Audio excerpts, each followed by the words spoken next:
మాకు ఇద్దరు అన్నదమ్ములు లెక్క ఉండేటోళ్ళు, నెహ్రూ గారు గాంధీ గారు, like they use to be brothers. Okay, అంత క్లోజ్ ఉండేది, ఒకరి ఇంటికి ఒకరు రావడము, అంటే అన్నదమ్ములే, సొంత అన్నదమ్ముల కంటే తక్కువ లేదు. సుభాష్ చంద్రబోస్ గారు ఎక్కడ ఆజాద్ హిందూ ఫౌజ్ అని అక్కడికి పోయిన తర్వాత కూడా ఆయన బ్రిగేడ్ల పేర్లు, మహిళలకు సంబంధించిన వాలంటీర్ గ్రూప్ పేరు, బ్రిగేడ్ పేరు, దాని పేరు లక్ష్మీ సేగల్ అని ఉండే, వాళ్ళ బ్రిగేడ్ పేరు ఝాన్సీ. అదేవిధంగా ఒక బ్రిగేడ్ పేరు గాంధీ బ్రిగేడ్, ఒక బ్రిగేడ్ పేరు నెహ్రూ. విభేదించిండే ఎట్లా విభేదించిండు? ఇది స్లో ఉంది ప్రాసెస్. గాంధీ మార్గంలో పోతే బ్రిటిష్ వాళ్ళు నమ్మలేం కాబట్టి స్వతంత్రం 1947లో కూడా 42లో కూడా వచ్చేటట్టు ఇప్పట్లో అయితే వచ్చేటట్లేదు. ఎందుకంటే ఫస్ట్ వరల్డ్ వార్ అప్పుడే వాడు మోసం చేసిండు కాబట్టి బ్రిటిష్ వాళ్ళని నమ్మలేం. మీ పంతాలో మీరు కొట్లాడండి, నా పంతాలో నేను కొట్లాడతా.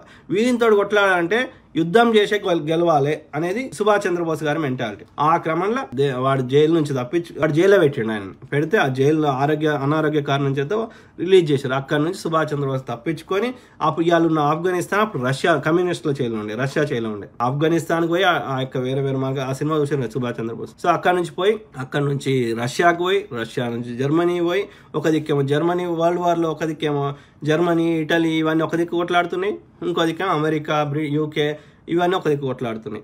అట్లా పోయి అతను వాడిని హెల్ప్ అడిగాడు. హిట్లర్ని అడిగితే మీరు బానిసత్వానికి అలవాటు పడ్డారు, మీరు పరిపాలించుకోలేరు. వాడు హిట్లర్ అయినా చర్చిల్ అయినా ఏమన్నాడు, మాకు స్వతంత్రం కావాలంటే వాళ్ళు ఏమన్నారు, ఇండియన్స్ మీరు పరిపాలించుకోలేరు అని, కాబట్టి మేము ఉంటేనే మీరు ఈ మాత్రం బతుకుతున్నారు అని చెప్పిండు.